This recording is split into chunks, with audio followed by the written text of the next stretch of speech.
মানুষের শরীরে গ্রহ নক্ষত্রের প্রভাব রয়েছে। বর্তমানে মানুষের জটিল জীবনযাত্রায় গ্রহ নক্ষত্রের কুপ্রভাব থেকে মুক্তি পেতে মানুষ নির্ভরশীল হয়ে পড়েছে জ্যোতিষবিদদের ওপর। বিনায়ক শাস্ত্রী তরুণ প্রজন্মের এক জ্যোতিষবিদ। আসানসোল উষাগ্রাম শ্রীরাম জেমস হাউসে তিনি মানুষের অতীত, বর্তমান, ভবিষ্যৎ নিয়ে বিচার বিশ্লেষণ করেন। জ্যোতিষ চর্চা প্রসঙ্গে একটি একান্ত সাক্ষাৎকার দেখুন জ্যোতিষবিদ বিনায়ক শাস্ত্রীর সাথে। আসলে সভ্যতার বিবর্তনের মধ্য দিয়ে মানব শরীরে গ্রহ নক্ষত্রের যে প্রভাব রয়েছে সেটা প্রমাণিত, এবং সেই গ্রহ নক্ষত্রের যে প্রভাব কখনো কখনো মানব শরীরে কিন্তু একটা কুপ্রভাবও সৃষ্টি করে। আর ঠিক সেখান থেকে বেরিয়ে আসার রাস্তা খুঁজতে থাকে মানুষ, কারণ মানুষ চায় একটা সুখী সমৃদ্ধ জীবন। এবং সেই জীবনের ক্ষেত্রে কিন্তু জ্যোতিষ বিশারদদের, অর্থাৎ যারা হস্ত বিশারদ রয়েছেন এবং বিভিন্ন রকম এই বিষয়ে চর্চা করেন, তাদের একটি ভূমিকা রয়েছে। এই মুহূর্তে আমার মধ্যে উপস্থিত রয়েছেন আসানসোল পূর্ব উষাগ্রামের যে শ্রীরাম জেমস হাউস রয়েছে, সেখানে রয়েছেন জ্যোতিষবিদ বিনায়ক শাস্ত্রীজি। আমরা তার থেকে কিছু বক্তব্য তুলে ধরার চেষ্টা করব আমাদের দর্শক মন্ডলীর জন্য, যে কিভাবে গ্রহ নক্ষত্রের যে কুপ্রভাব সেখান থেকে বেরিয়ে আসা যায় এবং তার পথ কি রয়েছে, তার সমাধানের রাস্তা কি রয়েছে, সেগুলোকে আমরা বুঝে নেওয়ার চেষ্টা করব। নমস্কার। নমস্কার। প্রথমে আপনাকে যেটা জিজ্ঞাসা করব, যে এটা একটা চিরন্তন প্রবাহ, যে আমাদের সভ্যতার যখন থেকে জন্মগ্রহণ হলো তখন থেকে আমরা আস্তে আস্তে এই গ্রহ নক্ষত্রের প্রভাব সম্বন্ধে আমরা ধ্যান ধারণা আমাদের স্ফুটিত হলো। পরবর্তী পর্যায়ে তার কি করে সমাধানের রাস্তা বের করা যায় সেটা নিয়ে আমরা চর্চা করছি। আপনি বিশিষ্ট একজন জ্যোতিষবিদ এই শিল্পাঞ্চলের বুকে। প্রথমে আপনাকে বলি, এটা কি একদম বাস্তবসম্মত যে গ্রহ নক্ষত্রের প্রভাব থেকে বেরিয়ে আসার জন্য যে বিভিন্ন রাস্তাগুলো রয়েছে, এটা কি অত্যন্ত বাস্তবসম্পন্ন? দেখুন, আপনি যখনই সভ্যতার প্রথম সময় তুললেন, তখন আমাদের কাছে লিমিটেড রিসোর্সেস ছিল। সেই লিমিটেড রিসোর্সের উপর ভিত্তি করে সেই সময় একটা জ্যোতিষ শাস্ত্র ধরা হয়েছিল, এবং সেইটাকে লিপিবদ্ধ করা হয়। এটা বিজ্ঞানসম্মত না বললে বলবো গণিত সম্মত। গণিত শুধুমাত্র বিজ্ঞানের অংশ নয়, অর্থনীতি থেকে শুরু করে মানব সংসাধন, প্রত্যেক জায়গাতেই গণিত বা স্ট্যাটিস্টিক্স যেটাকে বলে সংখ্যাতত্ত্ব, সেইটার কাজ আছে। এবং এই সংখ্যাতত্ত্বের উপর ভিত্তি করেই পুরো জ্যোতিষশাস্ত্রটা দাঁড়িয়ে। এরপরে জ্যোতিষশাস্ত্র পরপর উন্নয়ন হয়েছে সময়ের সাথে সাথে। তখন যা পরিস্থিতি ছিল, আজকে পরিস্থিতি পুরোপুরি বদলে গেছে। মানুষের কাছে রিসোর্স অনেক বেশি এসছে, এবং আমরা সেই সব রিসোর্সের সঙ্গে তাল মিলিয়েই জ্যোতিষশাস্ত্রটাকে যতটা পেরেছি এগিয়ে নিয়ে যাওয়ার চেষ্টা করেছি।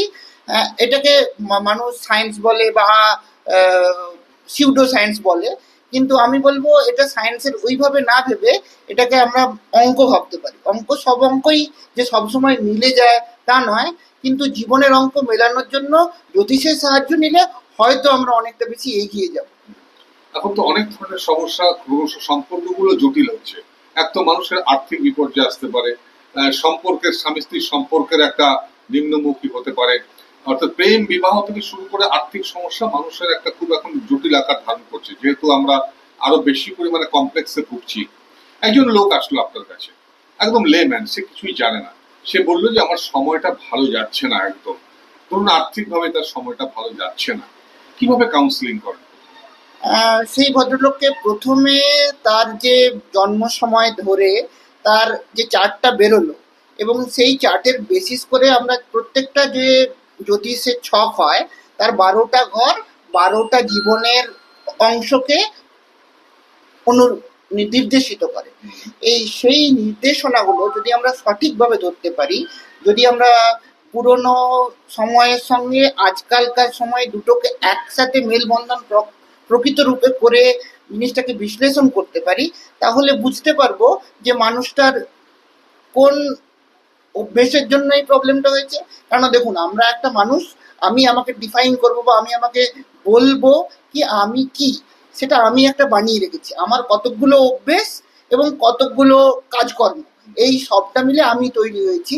সেই বেসিসে আমি পড়াশুনো করেছি বা পড়াশুনো করিনি, কোনো কাজ শিখেছি, এবং তার পরবর্তীকালে সেই কাজ বা সেই পড়াশোনার বিনিময়ে আমি কোথাও চাকরি করছি বা কোনো ব্যবসা করছি, এবং সেইভাবে আমার জীবিকা নির্বাহ করছি। এবং এই প্রত্যেকটা যে আমি বললাম যে আমি একটা মানুষ, আমাকে ডিফাইন করছে এই জিনিসগুলো, সেই জিনিসগুলো আমার সম্পর্কের জায়গাতেও একইভাবে কাজ করবে, আমার অন্য একটা মানুষের সঙ্গে আমি কিভাবে ডিল করছি, পার্টনারশিপে যাব যখন, তখন একভাবে কাজ করবে। যখন আমি কোনো লং টার্ম ইনভেস্টমেন্টের কথা ভাববো, আমার মানসিকতার মধ্যে ওই জিনিসগুলো ঢুকে আছে। আমি যেভাবে মানুষভাবে বললাম, এইটাকেই অনেকে বলবে সঞ্চিত কর্ম, অনেকে বলবে প্রারব্ধ কর্ম। এইভাবে কর্ম থিওরি অনুযায়ী কার্মিক ভাবেও মানুষ দেখতে পারে এটাকে। আবার এটাকে আপনি সাইকোলজির দৃষ্টিভঙ্গিতে ওই মানুষটা সাইকোলজিক্যালি কিভাবে তৈরি সেইভাবেও দেখতে পারে। কিন্তু সবগুলোই ঘুরে ফিরে ওই যত মত তত মত পথের মতো একটা পথেই মিলিত হবে। ওইকে সব ভিন্ন ভিন্ন অন্তিমে সব একাঙ্গী।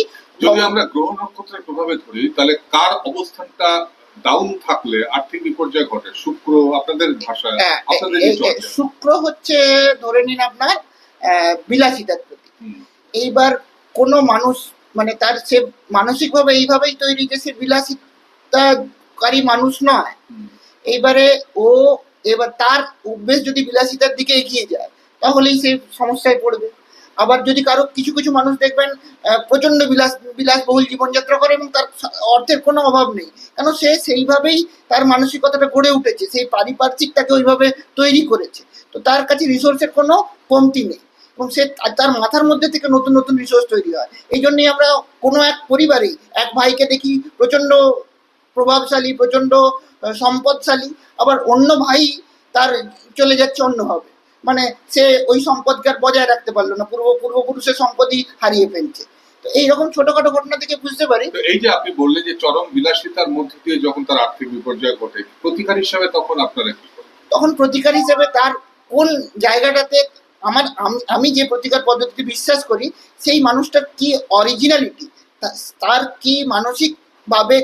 দেখুন, কোনো মানুষকে তো কোনো বিপর্যয় থেকে রক্ষা করার আগে হচ্ছে তাকে মানসিকভাবে সেই বিপর্যয় থেকে তুলে আনা।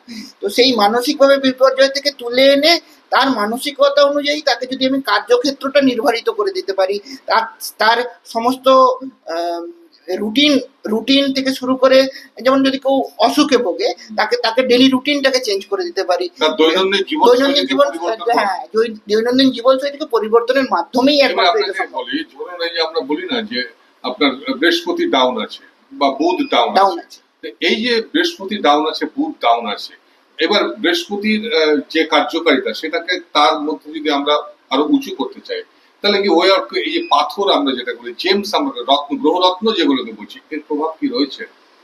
এখানে বৃহস্পতির তুলনা করলে আমি বলছি উদাহরণ গ্রহটার দিয়েছেন। প্রভাবটা কি? হ্যাঁ, হ্যাঁ। বৃহস্পতিকে যদি বৃহস্পতি হচ্ছে জ্ঞানের প্রতীক। হুম। তো জ্ঞানের প্রতীক আমি যদি মানুষটাকে বলতে পারি আপনি রোজ 5টা থেকে 10টা বই পড়বেন বা বই নিয়ে চর্চা করবেন, হয়তো সেই মানুষটার বইয়ের সঙ্গে কোনো যোগাযোগই নেই।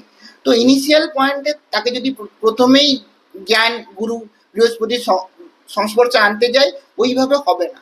তার জায়গায় একটা সহজ সরল পদ্ধতি হচ্ছে আমাদের গ্রহরত্ন ধারণ করা। গ্রহরত্ন মানে কি, ওই গ্রহের যে এনার্জিটা আছে সেই এনার্জিটা নিজের মধ্যে ধারণ করলাম। এর এর এর পরবর্তীকালে মানুষটা অবশ্যই জ্ঞানের দিকে যাবে। সে হয়তো গ্রহরত্নের প্রভাবে সে জ্ঞানের দিকে যাবে এবং সেই জ্ঞানটা তাকে উদ্ধার করবে সেই প্রবলেমটা থেকে। গ্রহরত্ন করছে না, ওই জ্ঞান করবে। কিন্তু ওই গ্রহরত্নটাকে সুপথে চালিত করার জন্য সেই ফার্স্ট স্টেপটা দেবে, তার মানসিকতার মধ্যে ওই জিনিসটা আনবে, কারণ ওই গ্রহের এনার্জিটা ওর মধ্যে আমি ধারণ। আপনার এই যে জ্যোতিষবিদ হিসেবে আপনার যে অভিজ্ঞতা এবং আপনি প্রেসক্রাইব করেছেন যাদের যাদের গ্রহরত্ন বীজ, তাকে যদি প্রথমেই জ্ঞান গুরু বৃহস্পতির সংস্পর্শে আনতে যাই, ওইভাবে হবে না। তার জায়গায় একটা সহজ সরল পদ্ধতি হচ্ছে আমাদের গ্রহরত্ন ধারণ করা। গ্রহরত্ন মানে কি, ওই গ্রহের যে এনার্জিটা আছে সেই এনার্জিটা নিজের মধ্যে ধারণ করলাম।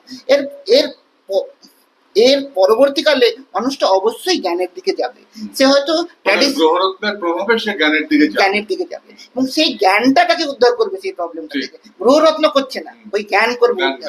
কিন্তু ওই গ্রহরত্নটাকে সুপথে চালিত করার জন্য সেই ফার্স্ট স্টেপটা দেবে, তার মানসিকতার মধ্যে ওই জিনিসটা আনবে, কারণ ওই গ্রহের এনার্জিটা ওর মধ্যে আমি ধারণ। আপনার এই যে জ্যোতিষবিদ হিসেবে আপনার যে অভিজ্ঞতা এবং আপনি প্রেসক্রাইব করেছেন যাদের যাদের গ্রহরত্ন দিয়েছেন, তার প্রভাব, তার সুফল কি তারা পেয়েছেন বলে আপনার বাস্তব কি অভিজ্ঞতা? আমি অ্যাকচুয়ালি আইআইটিয়ান নিজেই। তো আমার বাবা জ্যোতিষ শাস্ত্রী ছিলেন, তিনি নিজের মতো করে এটাকে পরিচালনা করতেন। তারপরে তার থেকে আমার এটা শেখা। তো আমি প্রথমত বলবো আমি নিজের জীবনেই খুব ভালোভাবে প্রভাব পড়েছি আইআইটিয়ান, এবং তারপরে আমি একটা সেন্ট্রাল গভর্নমেন্টের অর্গানাইজেশনে এই ছাড়াও চাকরি করি। তো সেই দিক থেকে বাদ বাকি জীবনে যা সমস্যা হয়েছে টুকটাক এই রাস্তা থেকেই আমি সমাধান পেয়েছি।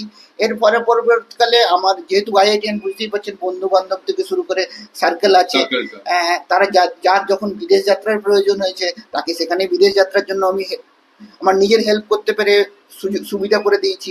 কেউ হয়তো চাকরি ছেড়ে কোম্পানি খুলতে চেয়েছে, তাকে সেই রাস্তাটা সঠিক কোন কোম্পানি খুলতে হবে, কিভাবে এগোতে হবে সেইভাবে করেছি। এখন তো গ্রহরত্নের দেখুন একটা প্র্যাকটিক্যাল কথা হচ্ছে, গ্রহরত্ন নেওয়ার ক্ষেত্রে মানুষ কিন্তু অত্যন্ত সাদামাটা, মানুষ কিছু বোঝে না। আপনি একটা জায়গায় আরেকটা দিলে কম দামিটা বেশি দাম, বেশি দামিটা কম দিলে সে কিছু বুঝতে পারবে না। কিন্তু আসল গ্রহরত্নটা নেওয়াটাই হচ্ছে এখন সবচেয়ে বেশি দুষ্কর, আসলে পরীক্ষিত হয়। সেই আসল জায়গাগুলোকে তাকে বাঁচতে হবে। আপনি শ্রীরাম জেমস হাউসে বসে আজকে ইন্টারভিউটা দিচ্ছেন, কি মনে হচ্ছে যে এখানকার যে সমস্ত গ্রহরত্নগুলো রয়েছে মানুষ সেগুলো কি নির্দ্বিধায় যদি প্রয়োজন হয় সে নিতে পারে বলে মনে হচ্ছে? দেখুন একদম প্র্যাকটিক্যাল কথা, এখানে কোনো ব্যবসায়িক কথা। আমরা চাই না কোনো সময় মানুষ বিভ্রান্ত, এটা আমরা চাই না। দেখুন আমি আসানসোলে গত 12 বছর ধরে আছি, কাজ করছি। আমি অন্য কোথাও কিন্তু বসি না, শুধুমাত্র শ্রীরাম জেমস হাউসেই বসি। তাহলে বুঝতেই পারছেন একটা ভরসার জায়গা আমার নিজের তরফ থেকে আছে এখানের প্রতি। তাছাড়া এনাদের একটা প্লাস পয়েন্ট হচ্ছে, এনাদেরকে বললে আপনি যে গ্রহরত্ন চাইবেন সেই গ্রহরত্ন সঙ্গে সঙ্গে আপনার মূল্যের ভিত্তিতে এনারা পরীক্ষা করে দিয়ে দেবেন। এই পরীক্ষাটা যে বসতে রাজি আছে তার কাছেই যাওয়াটা আমার মনে হয় সবচেয়ে বেশি বুদ্ধিমানের কাজ।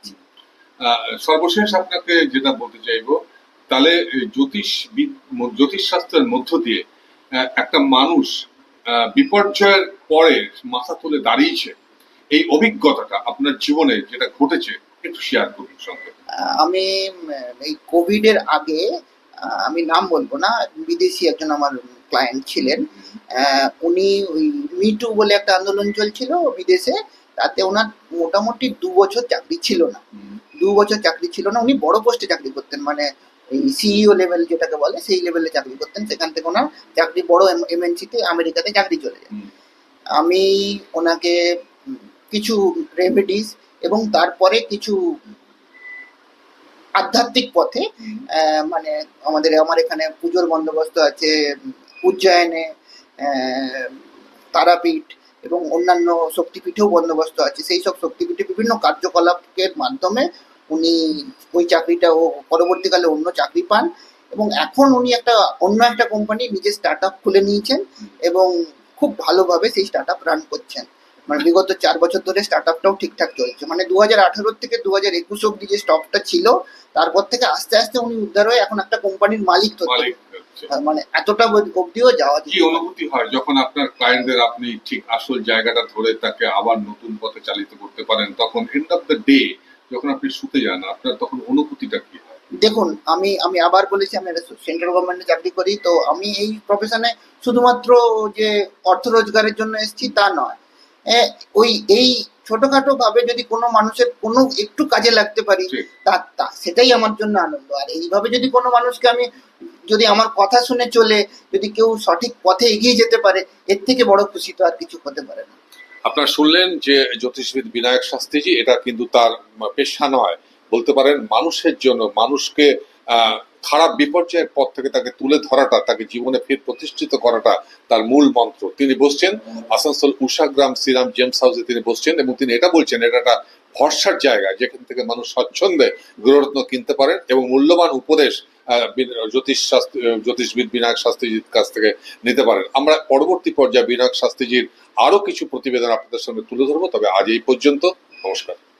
শ্রীরাম জেমস হাউস আসল গ্রহরত্নের এক নির্ভরযোগ্য প্রতিষ্ঠান। Asansol GT road east Ushagram petrol পাম্পের বিপরীতে শ্রীরাম জেমস হাউস আসল গ্রহরত্নের সেরা ঠিকানা।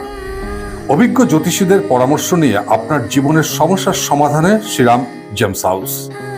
গ্রহরত্ন কেনাকাটার ওপর রয়েছে এখানে এক্সচেঞ্জ অফার।